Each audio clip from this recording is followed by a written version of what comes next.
there's been anyone who's influenced your career, either from a promotional standpoint, training standpoint, or even perhaps fighting technique? I almost don't like to answer that because there's been so many people that I'll probably leave somebody out, but all the Jeet Kune Do people from California, Dan Inosanto, Richard Bustillo, Paul Vunak, you know, Matt Serra's been a huge influence. I had a kid, Mike Ryan, he's a local kid, one of the first guys I trained in kickboxing. I mean, he was a huge influence on the way I taught, the way I sparred, the way I did everything.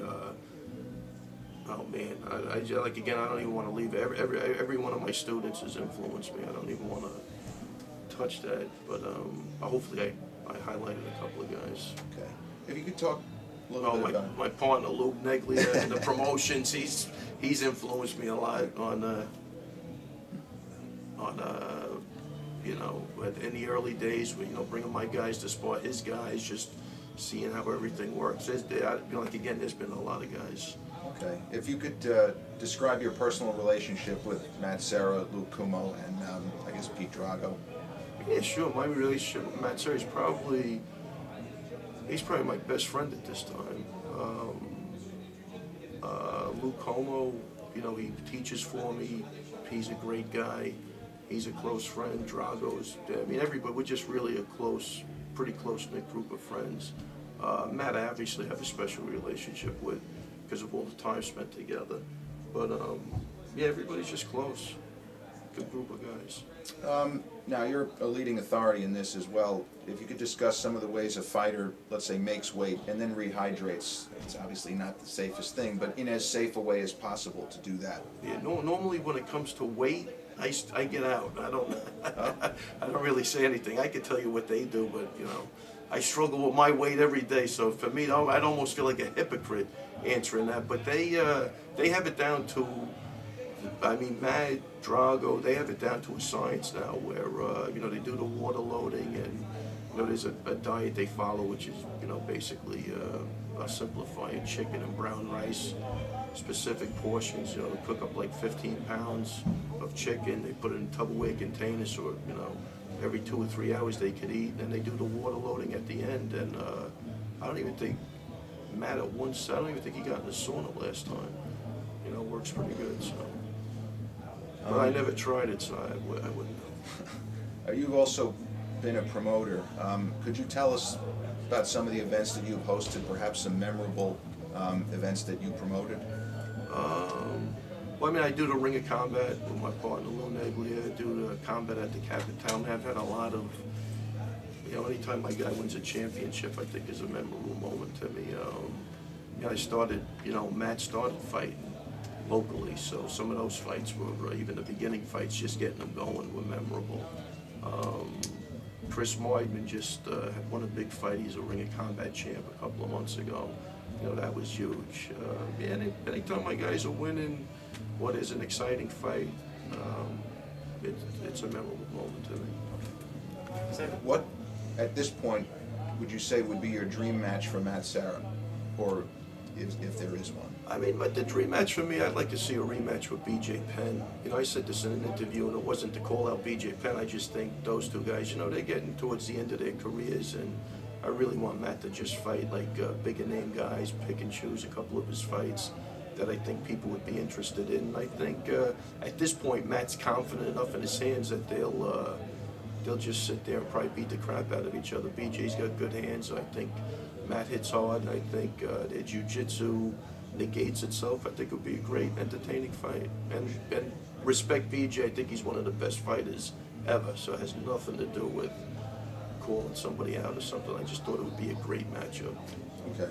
So you worked as an accountant for 6 years after graduating from St. John's. Now, in a seismically different sort of way, that's a very demanding profession in its own right. So how were you able to transition from a, say, a steady desk job into teaching martial arts? Yeah, well, first off, the fact that it was so demanding, and I'm going to say, you know, my brother's a CPA. He was a Price Waterhouse guy. He's got his own practice now. He's about as into accounting as I'm into martial arts. I just never really felt the passion for accounting and I didn't think I was ever going to be the best accountant, so I had to get the hell out of there. But it was a great experience. I was doing martial arts while I was doing accounting, and I think I was actually started to teach some of the executives where I was working, and I think that's how it really all started. With the teaching, I always loved teaching, and actually I was doing that while I was doing the accounting, and then I just segued right into when I left accounting, I started teaching.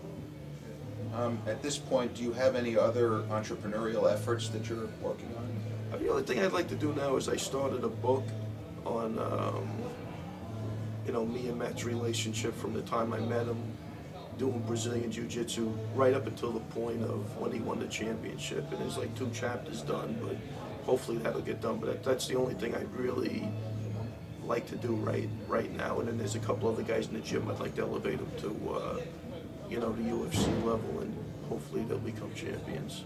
Okay, and are there any new fighters on the horizon you see as becoming major contenders? Maybe guys working their way up through the prelims where maybe their style or something you say, wow, like make you stand up and take notice? Like my guys or just anybody? It could be your guys, it could be... And like we have a kid in here, Chris Weidman, who I spoke about before.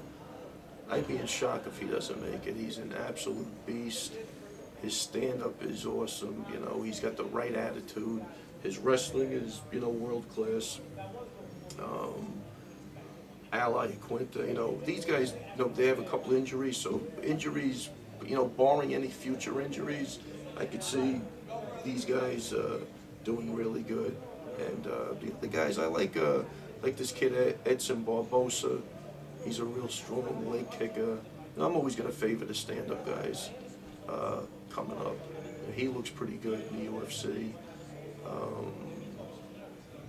I really have to thank Frankie. He's a champion, but I watched him grow up. You knew he was destined to do great things. Who else is there? Again, I don't want to leave anybody. So, but I like this kid Weidman, and I like Ally Quinta from here. They're really, they're both on the prospect list, and I think if you go back and look at any of their fights, you'll agree with me that they have something different, and they're aggressive, they're technical, they're fun to watch, and also we have Costa Filippo, who's a pro boxer, who he's looking like he's making waves now too. He just won his last 6 fights, so I think that's it. Just the last question: what would you say is the most important quality or asset for an aspiring fighter? To me, it's really the desire. Do you have the desire? Do you really have the desire to fight? Do you want to fight? Almost like taking Dana White sounds like bullshit. Do you want to fight? You have to enjoy fighting. And there was a kid who was, he was a little sick, and he backed out of a fight at the last minute. And I was like, man, would you go to a concert right now? If you really wanted to see that band play, would you go? And you probably would go. So you don't really want to fight, you know what I mean? And that's really the key. Do you want to? You have to really, really enjoy fighting to make it in this thing. Really. And you could see some of the guys in the UFC and all of these. You could tell the guys that like to fight, and you could tell the guys that don't like to fight. They fight a little scared at times. But it's the desire and really just having the passion for fighting. And I think those are the best qualities you can have. All right. Well, Ray, thank you very much for your time. It was a pleasure. Thank you. Thank you. Okay. Side to side.